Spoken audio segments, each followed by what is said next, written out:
जय हिंद दोस्तों, कैसे हैं आप सभी लोग। आशा करता हूं आप सभी ठीक होंगे, स्वस्थ होंगे और मौज कर रहे होंगे। मैं अंकित एक बार फिर से आपके लिए जनरल साइंस की एक और नई वीडियो लेकर आ चुका हूं। कंटेंट वही होगा, अपना पुराना टॉपिक वही होगा, लेकिन पढ़ेंगे अपन दूसरे तरीके से। कल हमने एक टॉपिक छोड़ के गए थे आपके ऊपर कि श्वसन मार्ग क्या होगा, कल डिस्कस करेंगे। आज उसी की बात करेंगे। आज पूरा का पूरा जो लेक्चर रहेगा अपना 15 से 20 मिनट का, वो उसी के ऊपर रहेगा, बारीकी से समझेंगे। और अगर चैनल पर नए हो तो चैनल को सब्सक्राइब करो, बेल आइकन को दबाओ, जिससे नोटिफिकेशन या कोई भी कंटेंट आपको अति शीघ्र प्राप्त हो सके, आप वंचित ना रहें, लेट से ना देखना पड़े, जिससे वीडियो गट्टी हो जाती है आपके पास में। और दूसरी सबसे बड़ी बात, आज से आपके पास में जनरल साइंस के वीडियोस जो है या जनरल साइंस का जो भी मटेरियल होगा वो फिक्स 7:15 बजे आपको यूट्यूब चैनल पर वासुदेवा एजुकेशन पर अवेलेबल मिलेगा। ये फिक्स टाइम रहेगा, इसमें कोई भी किंतु परंतु नहीं रहेगा। अगर होगा तो आपको बता दिया जाएगा। ठीक है, तो चलते हैं अपने ब्लैक बोर्ड पर, ज्यादा समय ना लेते हुए आपका। और हमने एक हेडिंग लगा रखी है श्वसन तंत्र, जो 3 दिन से यही चल रही है अपने पास में, और आगे 2-4 दिन यही चलेगी अपने पास में। अब देखो, ये श्वसन तंत्र है, तो हम ये बेटा ये किस में पढ़ रहे हैं? मनुष्य में पढ़ रहे हैं, ह्यूमन में पढ़ रहे हैं, मानव में पढ़ रहे हैं। और आज का हमारा इंपोर्टेंट टॉपिक क्वेश्चन निकाल के लाएगा हमेशा श्वसन मार्ग। क्या रहेगा? श्वसन मार्ग। और श्वसन मार्ग को इंग्लिश में क्या कहते हैं? रेस्पिरेटरी पथ। क्या कहेंगे? पथ कहेंगे। अब देखो, यहां पर हमारा आज का पहला हेडिंग होगा नासा छिद्र।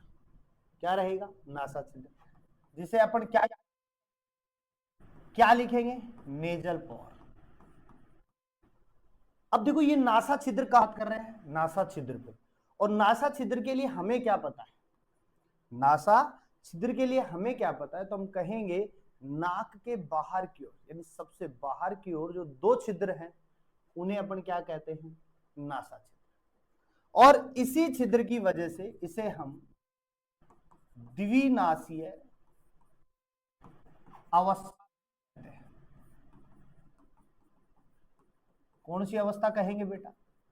द्विनाशीय अवस्था भी कहते हैं। यानी 2 छिद्र होते हैं, इसलिए अपन इसको क्या कह रहे हैं? द्विनाशीय। कहां है? ये नाक है और ये 2 क्या है अपने पास में? छिद्र है। इन्हीं को हम क्या कह रहे हैं? नासा छिद्र कह रहे हैं। काम क्या करता है? क्या क्या करता है? तो हम क्या कहेंगे? एटीएम। एटीएम मतलब एटमॉस्फेयर से किसको लेता है? O2 को लेता है। किसको लेता है? O2 को लेता है, क्योंकि ऑक्सीजन श्वसन का महत्वपूर्ण वायवीय घटक है। और दूसरा काम क्या करेगा में? बॉडी से CO2 को क्या करता है? बाहर करता है। क्या करता है? बाहर करता है। ये तो थी नासा छिद्र की बात। अब हम इसके दूसरे पार्ट की बात करते हैं। दूसरे पार्ट की बात करते हैं, और इसका दूसरा पार्ट जो रहेगा वो हम बात करेंगे नासिका वेसम की, जिसे क्या लिखेंगे बेटा? जिसे हम क्या लिखेंगे? Nasal chamber. क्या लिखेंगे? Nasal chamber. अब ये नेजल चैम्बर कहां होती है? तो ये होती है नाक के अंदर। ये जो नाक, ये पूरे का पूरा ये जो सिस्टम दिख रहा है आपको नाक का, ये जो पूरा का पूरा हिस्सा दिख रहा है, ये किसका है? नेजल चैम्बर का। और इस नेजल चैम्बर के तो हम लिखेंगे नाक के अंदर का भाग नेजल चैम्बर है। देखो, ये जो नेजल चैम्बर है, इसके कितने भाग है बेटा? 3 भाग। एक को हम क्या लिखते हैं? प्रघाण। और प्रघाण को अपन क्या लिखेंगे बेटा? वेस्टिब्यूल। दूसरा अपने पास में क्या होगा? श्वसन मार्ग, जिसका हम पहले लिख सकते हैं रेस्पिरेटरी पथ। और तीसरा रहेगा घ्राण मार्ग, ऑफ्लैक्टरी पथ। ध्यान समझिएगा, वेस्टिब्यूल क्या है? श्वसन मार्ग क्या है और घ्राण मार्ग क्या है? प्रघाण वो है, प्रघाण वो है जहां पर रोम युक्त संरचना पाई जाती है। क्या पाई जा रही है? रोम युक्त संरचना। दूसरा काम क्या करेगी? धूल के कणों को रोकती है। समझ रहे हो बेटा? ये जो नाक है, ये दो छिद्र थे, इनके अंदर छोटे छोटे क्या पाए जा रहे हैं? रोम युक्त यानी बाल समान संरचना पाई जा रही है। और जब हम श्वसन लेते हैं या O2 की क्रिया करते हैं या वायु को जब हम ग्रहण करते हैं तो उसमें छोटे छोटे वायु के कण भी होते हैं। उनको कौन रोक लेता है? ये रोम रोक लेते हैं, बाल रोक लेते हैं, जिससे गंदगी नहीं जाती है। पहली बात। अगर चली भी जाती है तो नाक के जो लास्ट का हिस्सा है ना, वहां पर म्यूकस पाया जाता है, श्लेष्मा पाया जाता है, और वो इससे कहां जाकर चिपक जाते हैं, या वो कण किस पर चिपक जाएंगे? म्यूकस पर चिपक जाते हैं। और कुछ दिनों बाद में जब वो जम जाते हैं तो उसको हम क्या कर देते हैं? बाहर निकाल देते हैं। समझ लो? गंदगी को बाहर निकालते हैं नहीं? नाक को जब नहाते तब करके निकालते हैं नहीं निकालते? वो क्या है? उनको कौन रोक रहा है अपने पास में? कुछ को वैसे रोकता है, कुछ को पिछला हिस्सा रोक रहा है। श्वसन मार्ग का काम क्या है? तो हम सीधी बात करेंगे, वायु को वातानुकूलित बनाता है। क्या बनाता है? वातानुकूलित। अब आपने देखा होगा गर्मी में, सर्दी में या मिड मौसम में आपको अलग अलग वायु का फील होता है या नहीं होता? तो उस वायु को वातावरण के अकॉर्डिंग कौन बनाएगा? श्वसन, यानी नसिका चैम्बर का बीच का भाग, यानी इधर वाला भाग। समझ रहे हो बात को? और अंत में कौन आएगा बेटा?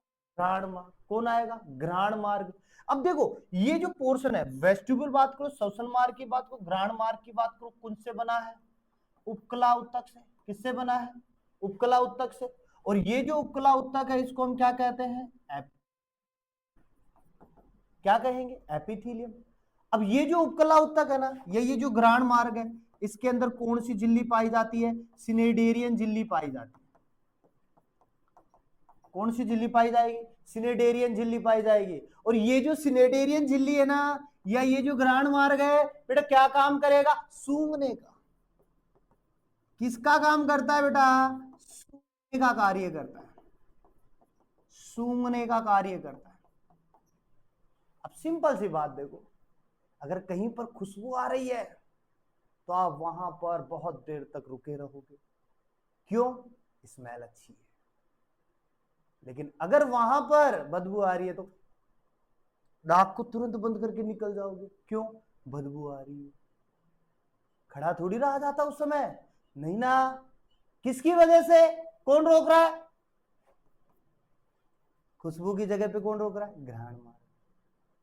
बदबू की जगह से कौन भगा रहा है? घ्राण मार्ग। अपन को क्या लगता है? हम खुद भाग रहे, चलो चलते। अपन नहीं भाग रहे, हमें भगाया जा रहा है, हमें भगाया जा रहा है। लेकिन अगर वहां पर हमारा काम होता है, बदबू आ रही हो तो भी हम खड़े रहते हैं। क्यों? कंट्रोल कर रखा है। रोक कौन रखा है? फिर ये रोकेगा, यही रोकता है, यही भगाता है हमें, यही रोकता है और यही भगाता है। समझ रहे हो बात को? इसी नसिका चैम्बर का, इसी नसिका चैम्बर का देखो, इसमें आंतरिक नासा छिद्र है। आंतरिक नासा छिद्र, नेजल पोर। इसका तो और भी अच्छा है बेटा, इसका तो और भी अच्छा है। क्या काम कर रहा है ये क्या काम कर रहा है? ये कुछ नहीं कर रहा है। जो वायु के कण है, जो वायु है उसको छान, वायु को क्या कर रहा है? छान रहा है। अब वायु के अंदर कुछ भी जा रहा है, चाहे कीटाणु जा रहा हो, चाहे धुआं जा रही हो, चाहे बैक्टीरिया, चाहे वायरस, इन सबको कौन रोक रहा है? आंतरिक नासा छिद्र। छान कौन रहा है? आंतरिक नासा छिद्र। उसको प्योर करके कौन भेज रहा है? आंतरिक नासा छिद्र। तो वायु को प्योर करने का काम किसका होता है? आंतरिक नासा छिद्र। वायु को प्योर करने का काम किसका है बेटा? आंतरिक नासा छिद्र का। समझ गए बात को? ये नसिका विषम का पार्ट हो गया। अब हम एक और पे चलते हैं। जैसे ही नसिका कंप्लीट करते हैं हम पहुंच जाते हैं ग्रसनी पे। कहां पहुंच जाएंगे? ग्रसनी पे। और ये जो ग्रसनी है ना बेटा, ये जो ग्रसनी है ना, इसको हम फेरिक्स बोलते हैं। इसको हम क्या बोलेंगे? फेरिक्स बोलेंगे। सिंपल बात याद रखो, ये है, ये है, ये है और ये है, ये दो हिस्से हैं। ये एक नली किसकी है? ग्रसनी की। एक नली किसकी है? ग्रसनी की। ये किसकी है? भोजन की। ये किसकी है? भोजन की। और ये किसकी है? वायु की। और यहां पर एग्जैक्ट लोकेशन, यहां पर ये एक छोटा सा स्टॉप पॉइंट या ब्रेकर, क्या लगा हुआ है? ब्रेकर। अब ये ब्रेकर कैसे काम करेगा तो समझो। हम कह रहे हैं कि हम ग्रसनी, या हम कहें कि हम जब नाक से वायु को ग्रहण करते हैं तो उसे ग्रसनी से होकर गुजरना पड़ता है। और हम ये भी कहते हैं जब हम मुख से भोजन को ग्रहण करते हैं तो उसको भी ग्रसनी से होकर गुजरना पड़ता है। तो दिक्कत ये आ रही है कि क्या भोजन और वायु का कोई क्रॉस नहीं होता? क्या दोनों टकराते नहीं है? क्या दोनों टकराते नहीं है क्या? तो हम क्या कहेंगे? इस टकराने को रोकने के लिए हमारे पास में क्या पड़ा है? एक ब्रेकर। और इस ब्रेकर को हम क्या कहेंगे? ग्लोटिस कहेंगे। क्या कहेंगे? ग्लोटिस कहेंगे। और इस ग्लोटिस के ऊपर एक ढक्कन पाया जाता है, उसे हम क्या कहेंगे? एपिग्लोटिस कहेंगे। उसे हम क्या कहेंगे? एपिग्लोटिस। तो बेटा एग्जैक्ट बात क्या है? जब यहां से भोजन आता है, जब यहां से भोजन आता है ना, तो ये वाला ब्रेकर इधर आके गिर जाता है। इधर से पूरे को क्या करेगा? क्लोज। खुला है ना, तो ये भोजन इधर चला जाएगा, कोई दिक्कत नहीं होगी। और एग्जैक्ट देखना, आज जब घर पर खाना खाओ ना, तो ये फील करना वायु रुकी या नहीं रुकी।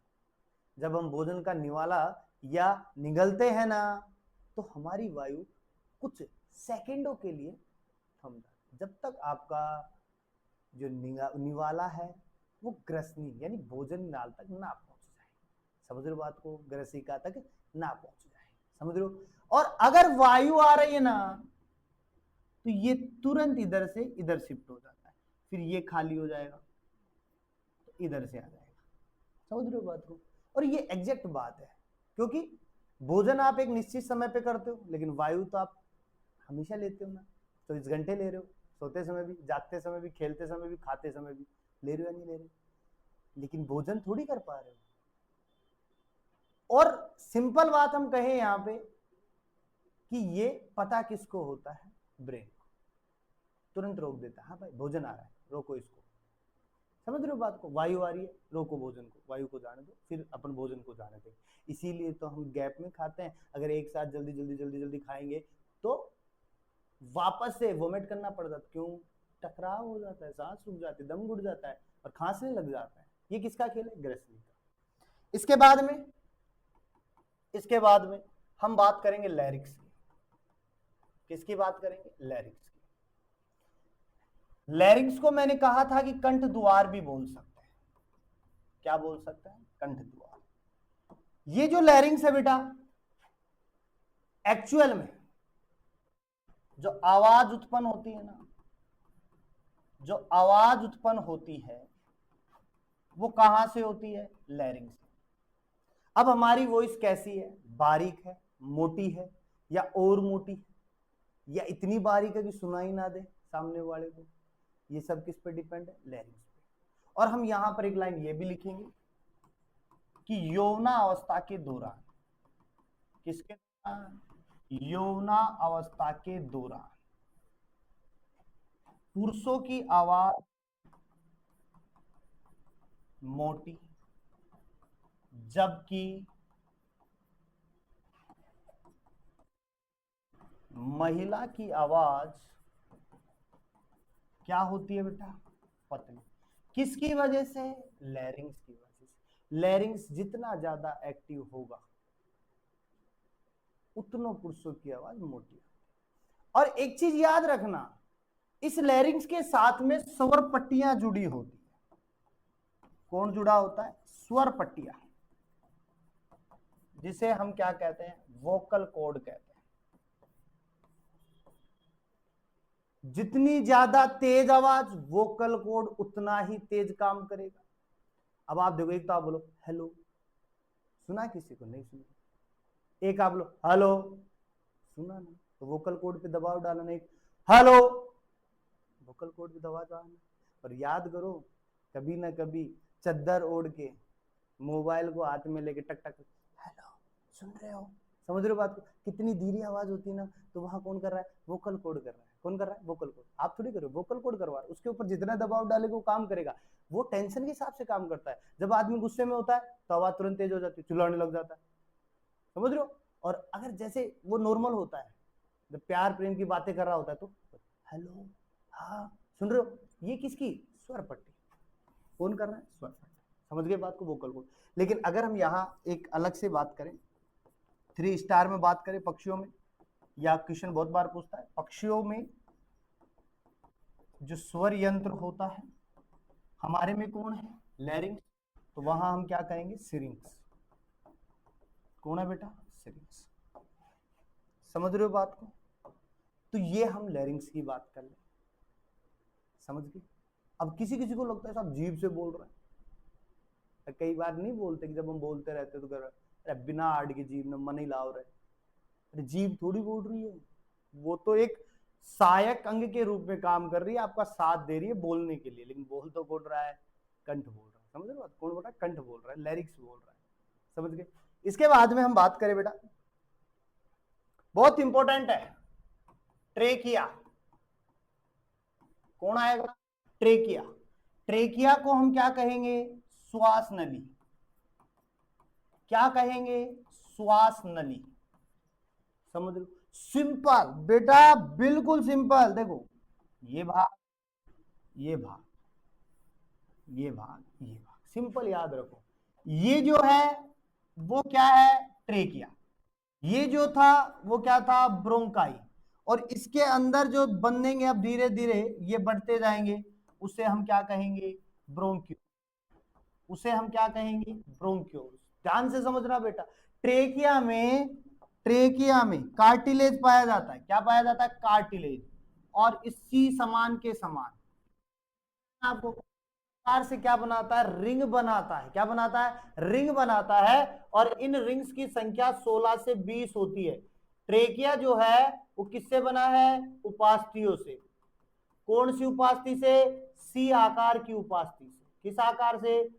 सी आकार की उपास्थियों से बना है। कितनी होंगी? 16 से 20 होंगी। अगर हम बात करें कि साहब अगर हम इन सी आकार की उपास्थियों को हटा दे तो क्या होगा? बेटा कुछ नहीं होगा, कुछ नहीं होगा। मैं बोल रहा हूं ना, कुछ नहीं होगा, क्योंकि बाद में आप देखने लायक रहोगे नहीं ना, क्योंकि ये यहां से इसको चिपका देगा। सी आकार के हटाओ, चिपका देगा। O2 जाएगी क्या ऊपर से? नहीं ना। नीचे से CO2 आएगी क्या? नहीं आएगी। तो ट्रेकिया आपको मारने के लिए काफी है। या आप सिंपल सा उदाहरण दो, एक बोतल है आपके पास में, जब उसके ऊपर ढक्कन लगा होता है तो आप उसको पिचकाने की कोशिश करो, पिचकेगी क्या? नहीं पिचकेगी। ढक्कन हटाओ, तुरंत पिचकाओ, पिचक जाएगी, मर जाएगी ना बेचारी। सेम वही हाल है। ट्रेकिया से सी शेप को हटाओ, सी कार्टिलेज को हटाओ, मर जाओगे। समझ गए? वायु आएगी नहीं। ब्रोंकाई दो होते अपने पास में, और कई सारी क्या पाई जाती है? ब्रोंक्यूल्स पाई जाती है। एक चीज याद रखो बेटा, यहां पे मेन इंपोर्टेंट बात हम जो कर रहे हैं यहां पे, ये ब्रोंकाई, ये ब्रोंक्यूल्स, नासा छिद्र, नासिका वेशम, लैरिंग्स, ग्रसनी, ये सारा का सारा जो पोर्शन है ना, ये कहलाता है अपने पास में ब्रोंक्यूल्स वृक्ष या ब्रोंक्यूल्स ट्री के नाम से। किसके नाम से? ब्रोंक्यूल्स ट्री के नाम से। लेकिन अगर इसके अंदर हमारे पास में कुछ क्या बनती जाती है? एल्वोलियो बन जाती है। और मैंने कहा था एल्वियल जो होती है वो मनुष्य में कितनी होती है? 300 मिलियन होती है, 30 करोड़ के समथिंग होती है। और उन एल्वियोल्स को हम क्या कहेंगे बेटा? हम उसे रेस्पायरेटरी ट्री कहेंगे। क्या कहेंगे? रेस्पायरेटरी। अब ये क्या होते हैं, इनका विस्तृत अध्ययन हम करेंगे फेफड़ों के अंदर, और कल हम फेफड़ों के बारे में ही पढ़ेंगे। समझ रहे हो बात को? तो जरूर वीडियो के अंत तक बने रहा करो, कुछ ना कुछ चीज सीखने को मिलेगी, और एक्सपेरिमेंट करके भी आपको बताया जाएगा कि किस प्रकार से ट्रेकिया काम करता है, किस प्रकार से फेफड़े काम करते हैं, या किस प्रकार से स्मोकिंग का जो धुआं है वो हमारे फेफड़ों पर इफेक्ट डालता है। तो आप बने रहिए वीडियो के साथ में, बहुत कुछ देखने को मिलेगा। समझ गए बात को? तो इसका एक छोटा सा स्क्रीनशॉट ले लो, धीरे धीरे पता चलेगा। इसका ले लो, इसका मार लो, इसका लो, और इसका ले लो। समझे बात को? और लगातार वीडियो को देखते रहो, कंटिन्यूटी बनाए रखो, और चैनल पर नए हो तो सब्सक्राइब करते रहना। कुछ नहीं घटेगा बेटा, सब्सक्राइब करने से कुछ नहीं घटेगा, आपका कुछ नहीं घटेगा, हमारा जरूर बढ़ेगा, क्योंकि हम उतने ही मोटिवेट होते हैं जितना हम सब्सक्राइब को एक को देखते हैं और 1000 को देखते हैं। जैसे 1000 को देखते हो हमारा मन, अरे बढ़ गए भाई। समझ रहे हो बात को? तो आबाद रहो, खुश रहो, मुस्कुराते रहो जिंदगी के अंदर, ये सबसे बड़ा काम है। ठीक है, तो मिलते हैं नेक्स्ट वीडियो।